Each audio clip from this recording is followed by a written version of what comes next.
A menudo queremos persuadir a las personas para que estén de acuerdo con nosotros. Hay muchas maneras de hacer esto, pero una de las más efectivas es construir sobre aquellas creencias que ya tenemos en común. Y sobre la base de ese terreno común, podemos tratar de convencerlos de otros asuntos. En muchos aspectos, esto es lo que hizo el autor del libro de Hebreos. Le escribió a una iglesia que estaba tentada a buscar seguridad de la persecución, regresando a las enseñanzas sostenidas por su comunidad judía local. Por lo tanto, para persuadirlos a permanecer fieles a Cristo, construyó un caso tanto como pudo sobre la base de las creencias que él y su audiencia tenían en común. Esta es la segunda lección de nuestra serie, El libro de Hebreos, y la hemos titulado Contenido y Estructura. En esta lección veremos cómo el autor de Hebreos siguió esta estrategia persuasiva para exhortar a su audiencia a renovar su compromiso con Cristo. Nuestra lección sobre el contenido y la estructura de Hebreos se dividirá en dos partes. En primer lugar, veremos el contenido recurrente que aparece en cada división principal del libro. En segundo lugar, exploraremos la estructura retórica de Hebreos. Cómo el autor tejió estos elementos recurrentes en presentaciones persuasivas. Veamos primero el contenido recurrente de Hebreos. En nuestra lección anterior, resumimos el propósito general del libro de Hebreos de esta manera. El autor de Hebreos escribió para exhortar a su audiencia a rechazar las enseñanzas judías locales y a permanecer fieles a Jesús. En este punto de nuestra lección, queremos ver cómo el autor logra su propósito al usar elementos similares una y otra vez. Una mirada más cercana al contenido recurrente de Hebreos revela que el autor cumplió su propósito general mediante la repetición de tres elementos principales.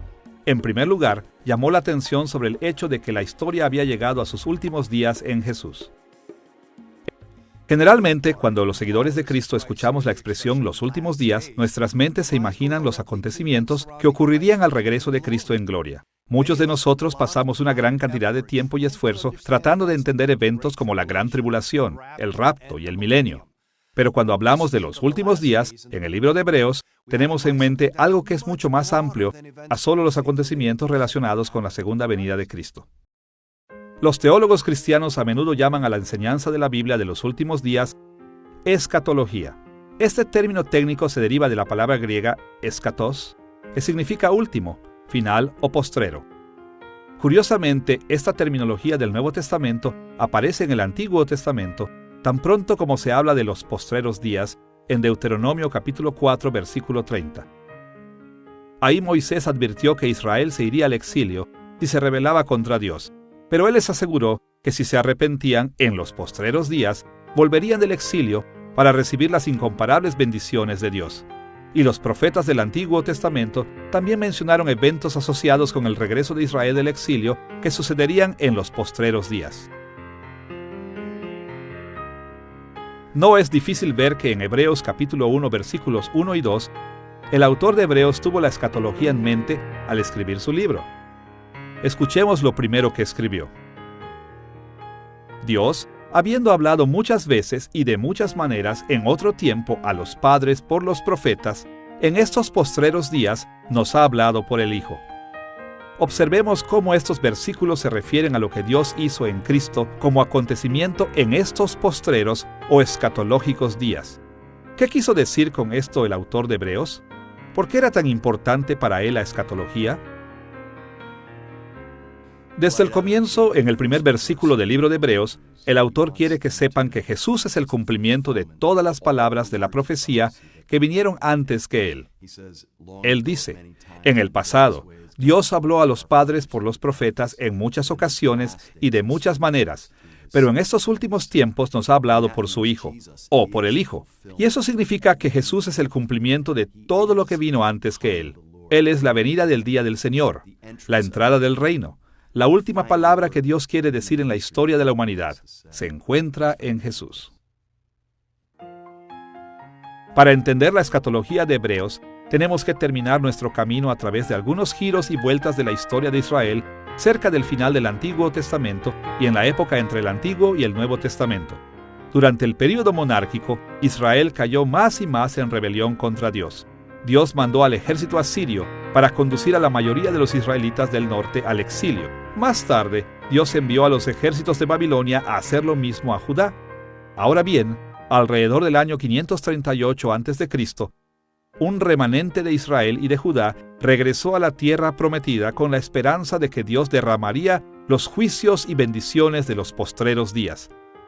Pero el arrepentimiento a gran escala nunca sucedió, y como resultado, Israel estuvo condenado a sufrir durante 5 siglos bajo la tiranía de los medos y persas, los griegos y finalmente bajo el Imperio Romano. Durante la época entre el Antiguo y el Nuevo Testamento, la mayoría de las comunidades judías se sostenían firmemente en la esperanza de que los juicios y las bendiciones finales de Dios de los postreros días llegarían.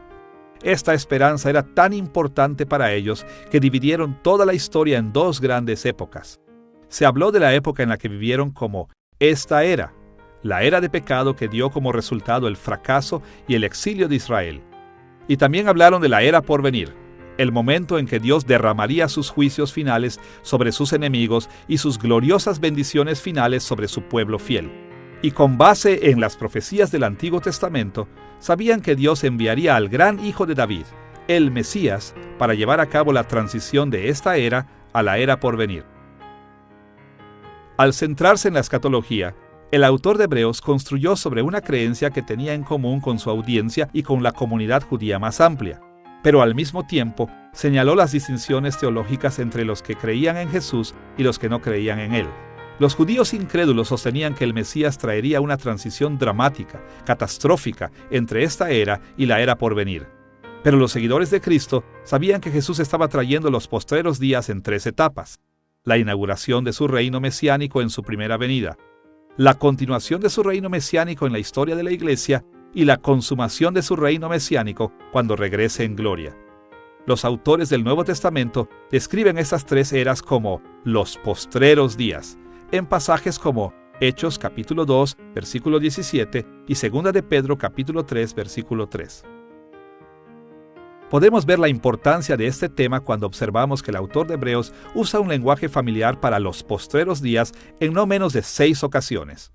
En Hebreos capítulo 2, versículo 5, escribió acerca del mundo venidero, cuando Cristo regresará en gloria. En el capítulo 6, versículo 5, se refirió a los poderes del siglo venidero, que muchos en su audiencia habían experimentado. En el capítulo 9, versículo 11, describió a Cristo como el sumo sacerdote de los bienes venideros. En el capítulo 9, versículo 26, se refirió al tiempo del ministerio terrenal de Jesús como la consumación de los siglos. En el capítulo 10, versículo 1, habló de las bendiciones resultantes del sacrificio de Cristo como los bienes venideros. Y en el capítulo 13, versículo 14, él describió la última esperanza de los seguidores de Cristo como la ciudad por venir. La frecuencia de estas formas conocidas de referirse a los postreros días nos da una idea de lo importante que era este tema para el propósito del autor.